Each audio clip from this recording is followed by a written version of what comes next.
Holy moly, I love this next guest, and I think you will too. We are talking about the life of the party, Cathy Randazzo. She leads the largest Australian kids' party and entertainment company, Bop Til You Drop. Now, she started off as an entertainer herself. She's been dancing since 5 years old. She, graduated high school, went straight into the performing arts, was entertaining, touring across Australia. She was featured in television commercials. She even did bit parts for Home and Away and Neighbours. Now, we're going to go on a little bit of a journey on how this company went from 3 parties a week to running 40 parties a week and having a franchise in nearly every single state of Australia. It doesn't stop there for Cathy though. She's got dreams of expanding this into a global brand. So come on, let's dive in with Cathy Randazzo. Hey there, I'm Josephine Lancuba and you're listening to Business, Arts and All That Jazz. I've been immersed in the creative business world and performing arts industry for over 20 years. I know from experience that being an artist, a creative, or running a creative business can be a tough gig, but I'm here to tell you it's possible. I went from having $0 to my name and living below the poverty line, to then living paycheck to paycheck, to finally living a life of comfort, happiness, passion, and even stability. In this podcast, I peel back the curtain and share with you the ups and downs of my journey. Plus, I tap into the minds of creative industry experts to discover their paths to success. I know you have a spark inside of you, that little voice that tells you to reach for the stars. I want to help you step into your limelight, to have the courage to live a life you dream of, a life that you design. So get ready to be entertained and inspired as we talk business, arts, and all that jazz. Welcome. We have the beautiful Cathy Randazzo on our show today. How are you going? Yeah, good. I'm actually good. I'm excited to be here. How's lockdown treating you? It's a bit crazy, isn't it, at the moment? I know, yeah, it is a bit crazy, but it's all right. I think I'm getting used to it now. Yeah. You got to roll with it, because if you don't roll with it, you'll just cry. So I'm just with it. Yeah. I know, it is a bit like that. Now, look, I'm going to jump straight in and I want to get this out of the way because we met many years ago. And I think it was at a family barbecue or I don't know. Do you remember how we actually met? It was a few times. I think because you knew my husband Vince, maybe that. Yeah, I kneu him before I knew you. Yeah, and then I realised that he married you. I'm like, I know Josephine. Oh my God, did you marry her? Now, for everybody that hasn't heard of Bop Til You Drop, that's obviously your baby, your company that you've had for some time. What exactly is Bop Til You Drop for anyone that hasn't heard of it before? Okay. Bop Til You Drop is a children's entertainment company. So basically we specialize in disco karaoke parties, but we do some other types of parties. And we do any event where kids are. So it can be a birthday party, it can be a festival, it can be a school disco, preschool, So we're an entertainment company, but we also run school holiday programs, workshops, things like that. Okay. Yeah. And how did it come about? How did Bop Til You Drop actually come to be yours? Oh, goodness. Okay. So basically, I actually didn't own Bop Til You Drop. Bop Til You Drop, the company, was owned by another lady. And I worked for her doing a Spice Girl show. And I was Sporty Spice. And you know that I was Sporty Spice in a tribute show too? Oh, my God. Did you know that? Oh, no, I didn't know that. Yes. That is so funny. Oh my God. Basically, so basically, cut a long story short, she owned Bop Til You Drop. I did this tribute show, and it was quite popular. Yeah. Because Spice Girls was so popular then, so pretty much everyone booked it. And then we started doing birthday parties, but for more high-end customers, because it was quite expensive. There were 5 performers and stuff.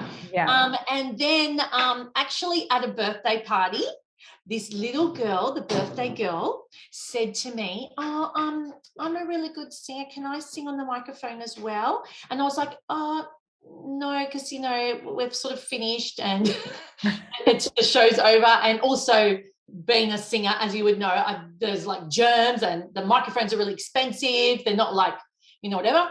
Anyway, and then she walked away like this. Oh, no. And then I went, oh, okay, you can sing a song. And she goes, okay. And then she lit up. Anyway, she sung this song for all her guests. She was 6. All her guests were singing out. At this particular party, there was this long line of kids that all wanted to have a turn. Oh, no. When I drove home, oh my gosh, my head nearly exploded. I was like, oh my goodness, hold on, we're doing all this wrong. We shouldn't be doing the show for them. They should be doing the show for us. They want to sing. They want to perform. They want to dance. They want to have fun. There was interaction with the show, but we were the performers and they were the audience. So basically, I spoke to my boss at the time and said, okay, I've got a great idea. This is what we can do. If we do it this way, you only need one performer. So then it becomes more affordable for the customer, and more people get to experience this. And then we'll buy the different microphones, not the full $2,000 mics. We'll just buy, the $150 mics for the kids. And let's put 3 microphones that they can perform, and we can teach them dances, and we can play party games. And it'll be more affordable because it's only one person per party. And then that became really popular. And then my boss at the time said, oh my goodness, I didn't want to do this. I only work with high-end performing shows, because she just works at a different wasn't her wheelhouse. And then she said, so I'm just going to stop it. And then this is like a phone call after a party I was driving.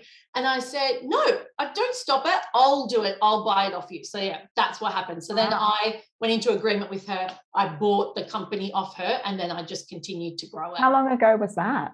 That was in 2003, March 2003. So 18 years ago. Jeez, 18 years. Yes, that's 18. insane. And I still look really exactly the same as what I looked then. I don't look any different. So people understand the scale of what you do. Like, how many parties would you guys service, I don't know, in a month or a week or a year, however you kind of, how many parties do you guys have to whack out? Well, so back then we were doing 3 parties a weekend, but now in Sydney our average is we do about 40 parties a weekend. That's a lot. And it might go down to 30 if it's like school holidays or something like that. But in general, we do about that amount. I've got 14 entertainers.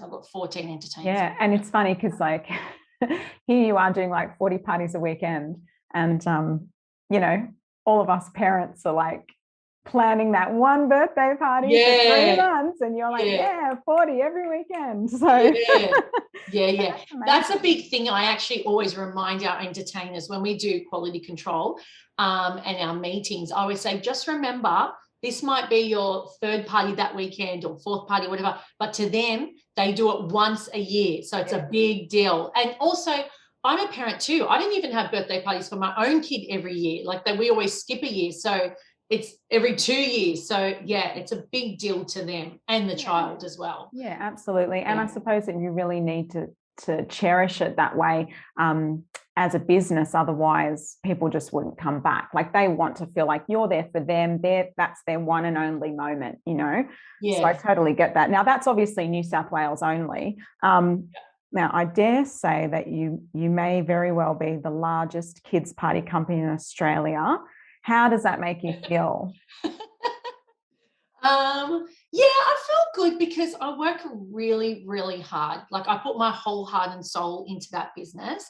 And of course, things go wrong here and there, sometimes out of our control, sometimes in our control or whatever. But I really care about every single customer. And so do my staff. And also, because that memory, you can't just go, oh, okay, well, I'll do it again next week. It doesn't work like that. So it has to be perfect at the time. Otherwise, we can't redo it. We can redo it the year after, but, that's a long time. So I feel like every now and then when people say to me, oh, my goodness, you're so lucky or something like that. And I just think, no, it's not luck because I've worked so hard for this business. And it's 7 days. So like, you know, we do events during the week as well, a lot of school stuff, and then it's all weekend long. So I can't just switch off on the weekend and turn my phone off and have a break. I can't, because there's so much happening all weekend long. So I feel like, it feels good that it's paid off and it's successful and people want it. People want to book these parties, you know. How many days a week do you work? Do you have any downtime? Oh goodness, that's my new goal. Actually, that's my goal every year. Like I do have downtime. I do. But yeah. I think the key to that is you have to schedule it. You know. Yeah. You've got to schedule downtime. I can't. Yeah, I do try and tell myself sometimes. Well, no, I try and tell myself not to turn the computer on like a Sunday. Yes. Yeah. So, yeah, that's a bit hard. But anyway, because sometimes people are asking me stuff, like they'll call me or da-da, and then I have to, and then once it's on, that's it. I'll just go, oh, okay, I'll turn it off now. Oh, I'll just check out that email. I'll just check. Oh, I'll just respond to this person. And then, I'll just respond. Yeah. And then before you know it, like an hour, 2 hours have gone past. And I'm like, oh my God, I was supposed to work today. Okay, I've got to turn this off. I can't help it. Yes. Yeah. And I think it's really hard to, you know, when it all falls back on you ultimately, like regardless of, you know, the team you've created, the culture you've created, the buck stops with you. You know? So it's hard to disconnect at times, which I do understand, but I do try to make Sundays my day. Yeah. Unless I have an event on. So I get the urgency of events because I produce events, but yeah, that would be really hard because you're running Sunday events. So you're trying to all the time.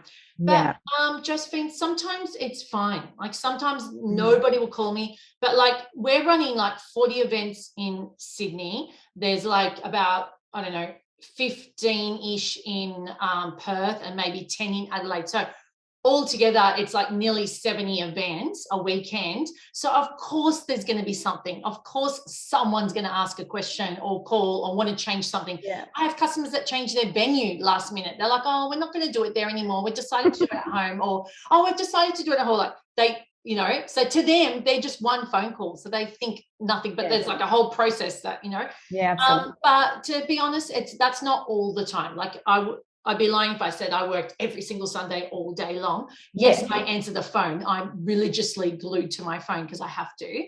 But sometimes it doesn't ring and it's all fine. Yeah, so I do. And I really do, because I feel more refreshed than when I start on a Monday. I feel refreshed because I've had a break. Also, I want to be with my family. I love being with them, and I have young children that really value my time, and I do too.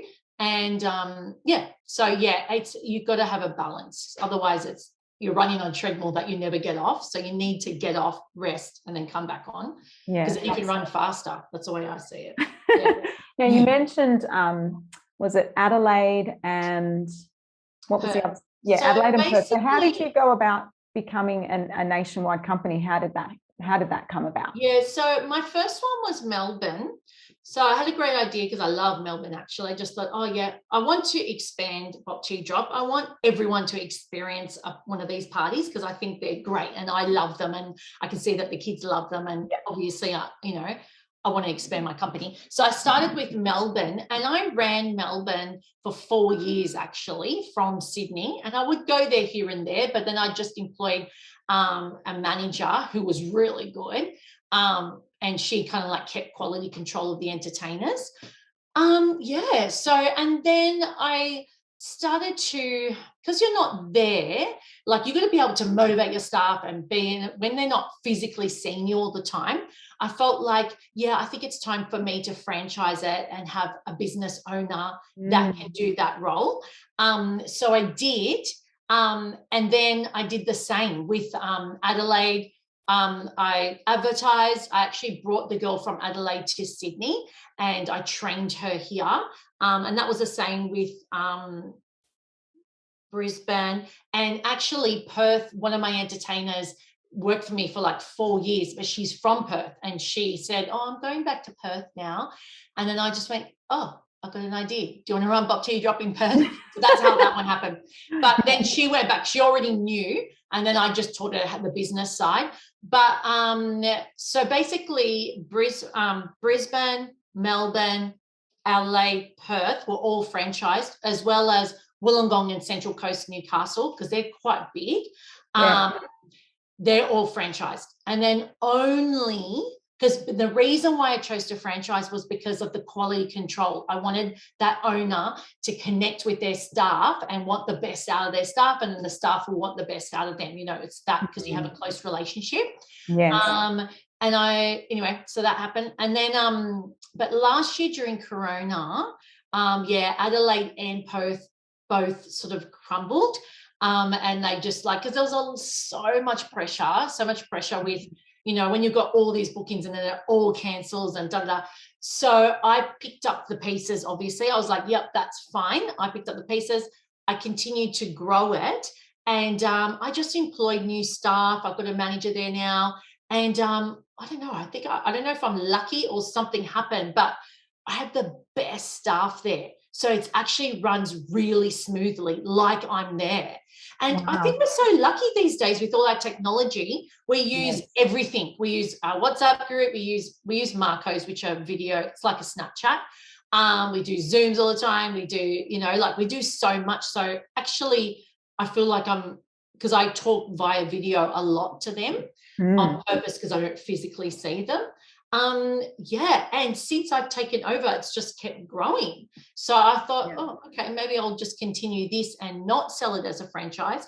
I don't know, but I will, but it has to be the right owner that can. What was the franchise process like? Like I always hear from others, you know, other business owners that have gone down that route, that it can actually be quite challenging, lengthy to set up, and you really need to have great systems in place. What was your experience like in setting up a franchise? When I first decided to do the franchise, like every now and then I'd talk to someone and I'd say, oh yeah, I'm thinking about franchising my business or something like that.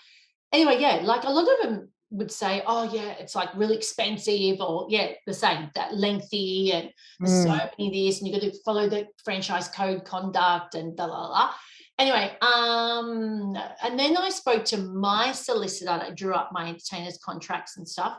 And he just went, no, it's not that hard. Yeah, there's a franchise code, but, you know, it's not going to be that costly. Like the people were quoting me like, you know, 50, 100,000, and it actually cost me under 10,000 to franchise the business. Yeah. And I just thought, I need your solicitor. Yeah. That's why I thought, oh, okay. And then, it's pretty, I don't know if because I don't have a physical shop and there's not that whole rental agreement type thing.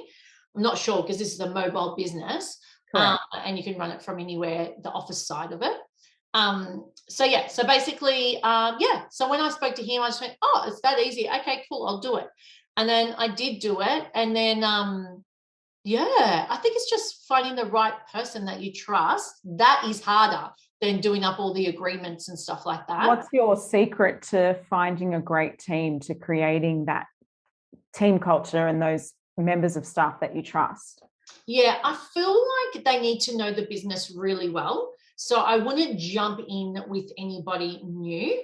I would be like, okay, I would have a different type of agreement where we work together for 3 to 6 months and we'll just see how we can connect, see what type of morals and work ethics that person has, because there's quite a few things with my particular business that they need to be good at. So they need to be really thorough, organized, attention to detail. I do think my business owners need to be performers, because that's a big part of the job, is constantly giving feedback to entertainers. So I do think that there's that element to it as well. If they weren't, and they were just more of a business person, they'd run businesses before, they'd need to have a really good entertainer manager. So I have 2 entertainer managers here, because that's how long it takes to train entertainers, but also keep the standard going. Yes. You can't just train someone and forget about it. It's like a whole quality control thing, because the customer is booking a Bop Til You Drop party. They're not booking Lisa's version of whatever she thinks a birthday party is. So Totally. the product has to always be the same. Sorry, the service has to always be the same. And every party is slightly different because kids will request songs. Some kids are shy, so we play more games. Other kids are full on energetic, so we do more dancing. So we do vary it, but yeah, the overall theme needs to be the same. Yeah, and I think consistency is key. We actually, in my business, Musical Makers Club, we have what I call 6 immutable laws. And one of them is be consistent in a good way. And that is one thing that we train all of our staff in, because when people come to us, like you said, they don't just get a musical theatre class. Like there's a structure, there's a feel, there's a culture about what we do. And I think to really create your true brand, everyone has to be on board. So you can't just have, like you said, someone just running a disco without the structure and the feel of what Bop Til You Drop is. What's the purpose? Why am I trying to do this? What's the outcome or whatever? Yeah, and people forget those things. I don't, because I live and breathe it, but others do. So you have to constantly motivate, make sure everyone's on the same page, the same goal. Totally. Yeah. I've got my immutable laws that I print up and pop in my office. I give a copy to all of my staff, and I recommend that they put it up in their houses too, because they're not just rules for our business, but they're rules for life, like give to give, things like that. So no. That's good, Josephine. I totally hear you. Yeah. Consistency, yes.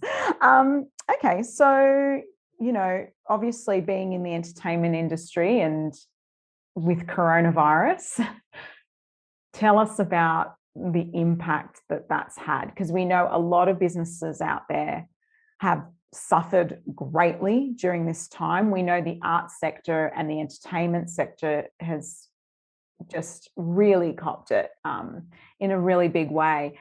How are you managing that? Has it had a major impact to your business, and what are you doing to maybe overcome that or pivot or whatever you're doing?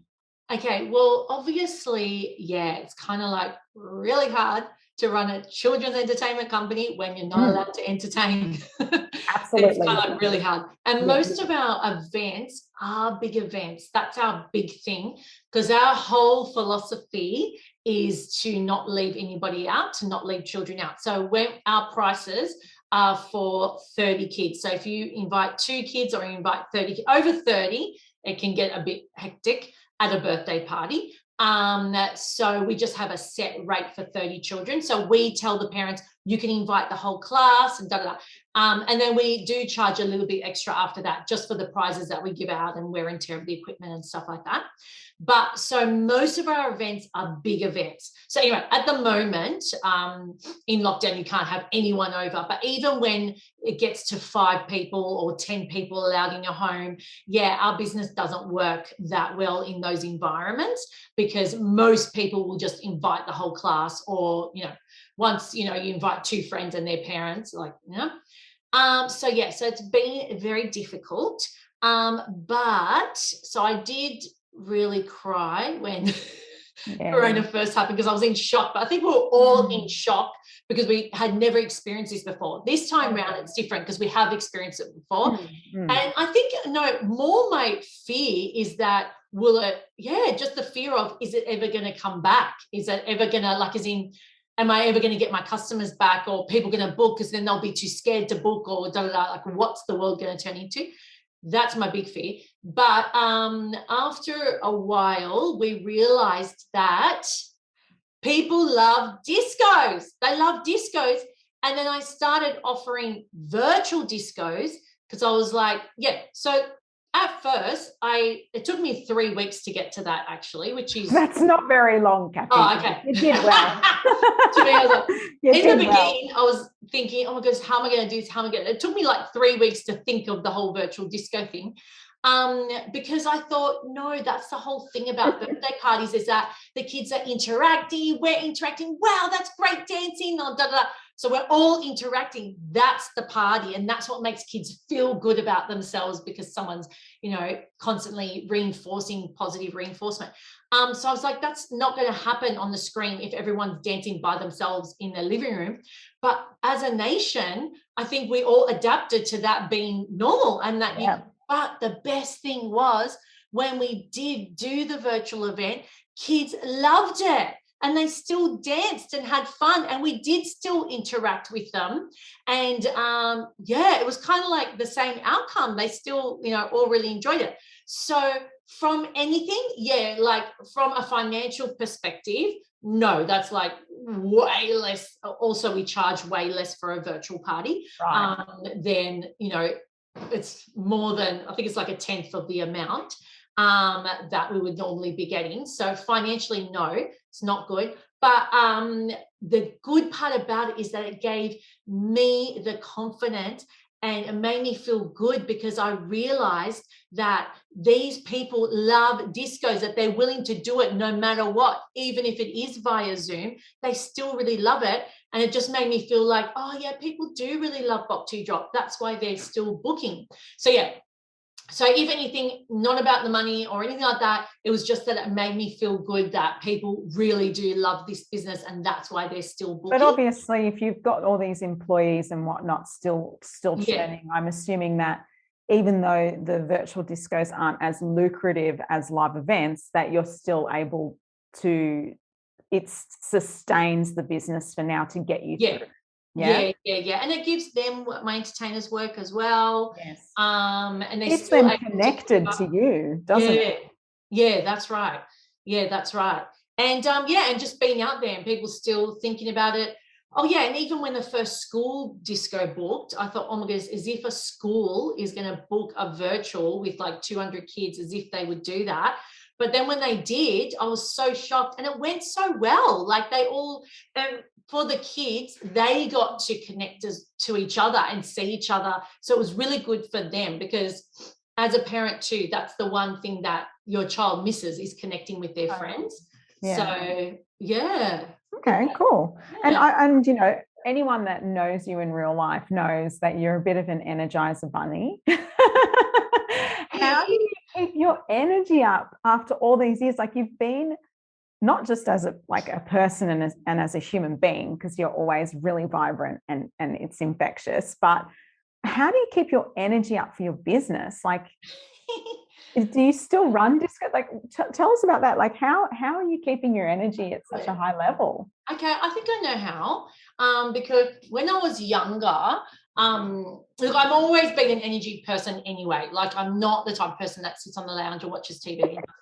That's just not me. I would love to do that, but it's just not in my character. But anyway, I do think, because it's been 18 years, I do think because, well, first of all, with the actual parties, doing the parties, I don't do all the parties. I train people. I do some if someone's requested me, or, I've done their kids' last 5 parties. So then I have to, I'm going to remain loyal to my customer, and they really want me.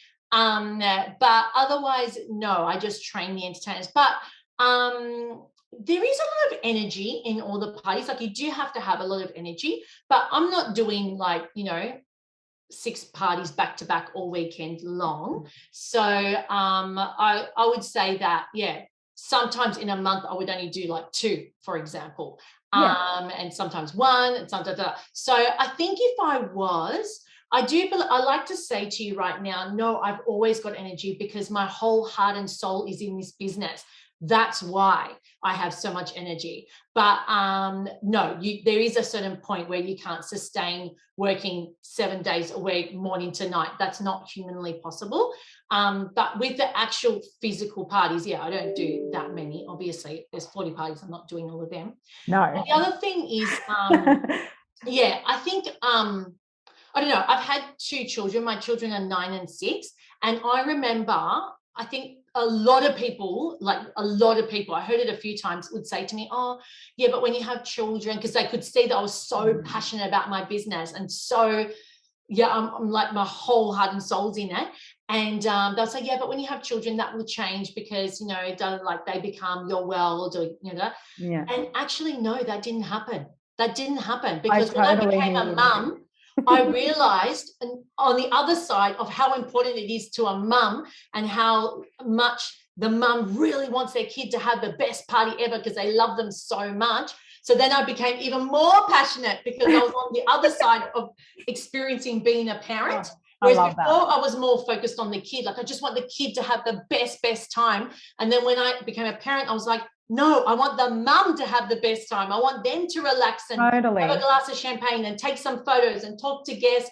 That's what I want the mum to experience. And I think that's really important. I mean, obviously I work in the youth area as well. So when you're working with kids in an entertainment space, there are two clients for each booking, the child and the parent.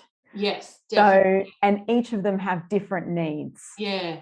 And so I think that's really important to address, because if you forget one or the other, it doesn't work. So you've got to make the parent really happy and at ease, and you've got to bring the child that joy, you know. So that's a really, really good point. You know, having said that, there are a lot of party companies out there, like you see them everywhere, right? What makes you guys different to the rest? What do you think it is that makes you guys stand out? I do really, I do see lots of party companies come and go a lot as well. I think apart from the fact that we like our quality control of the parties is quite high. We spend a lot of time training and also going out and making sure everyone's doing what they're meant to be doing.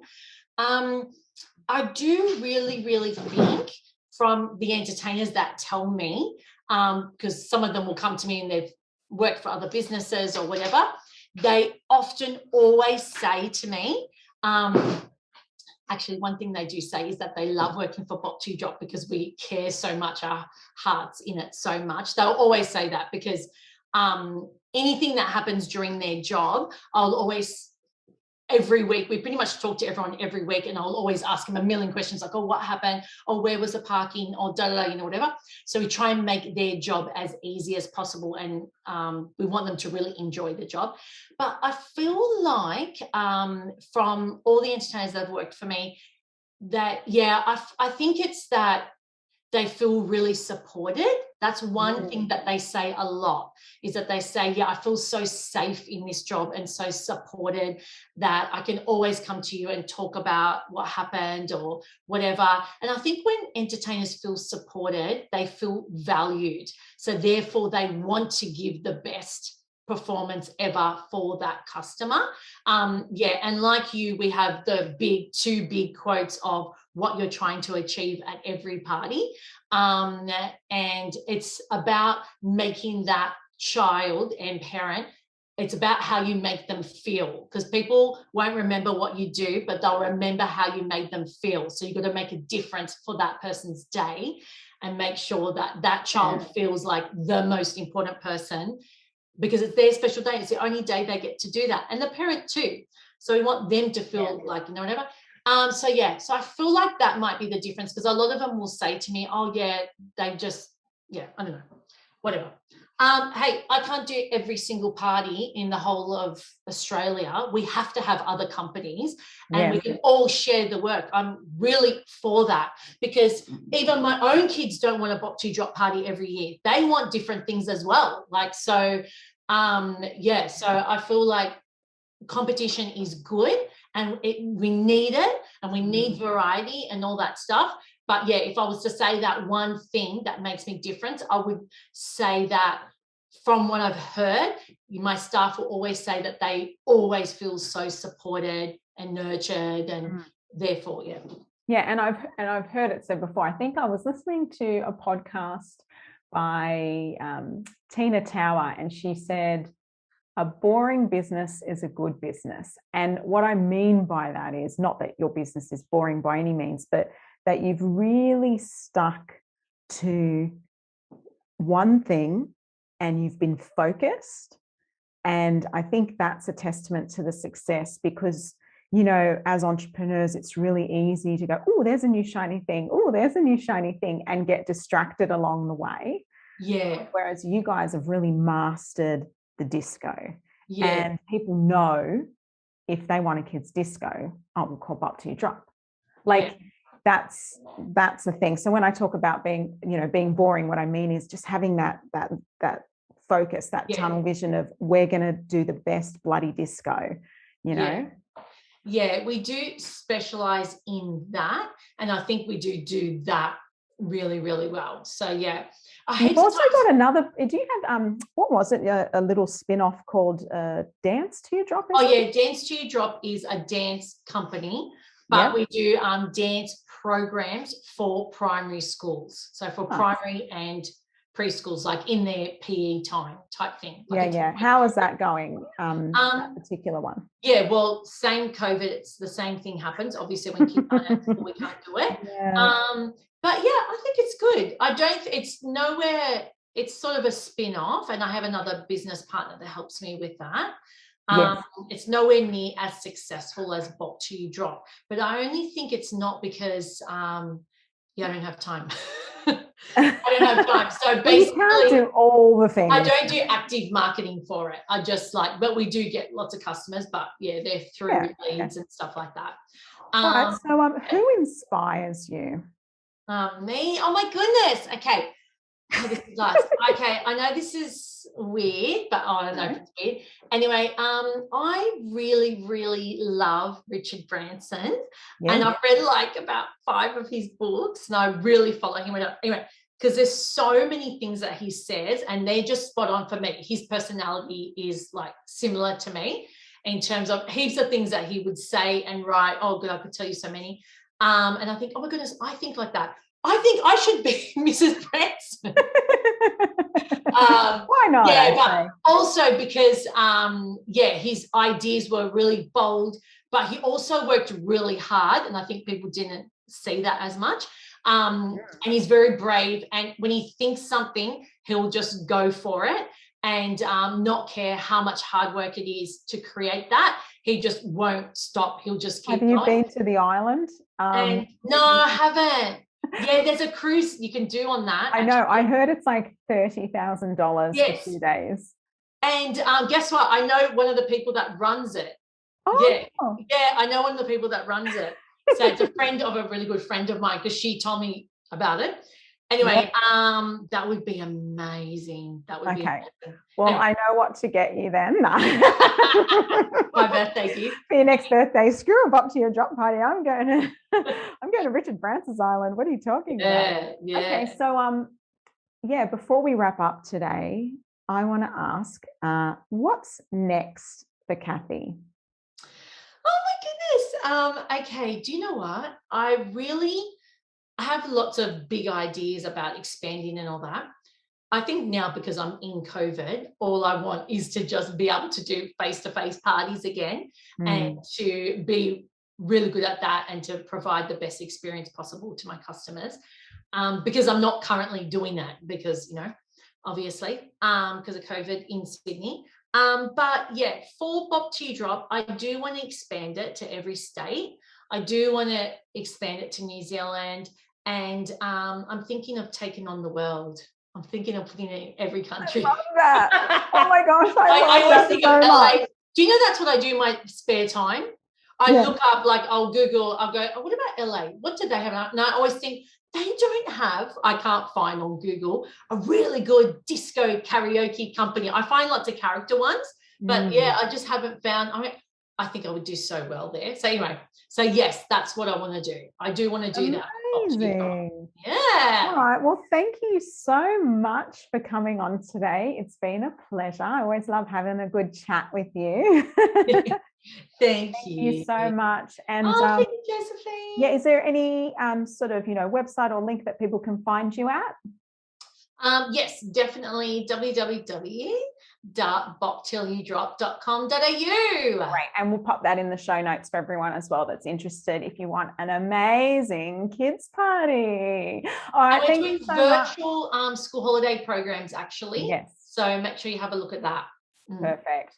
All right, thank you so much, Cathy. You have an amazing day. Bye. If you enjoyed listening and would like to hear more, be sure to click subscribe. If you're really feeling the love, share us with your friends. To work with me or to simply find out more about the magic of creativity, arts and business, head to my website josephinelancuba.com, and you can find me on socials. I also have a book that I've co-written with a bunch of amazing entrepreneurial women called The Women Changing the World, and you can grab a copy of that at josephinelancuba.com/books. Thanks for listening.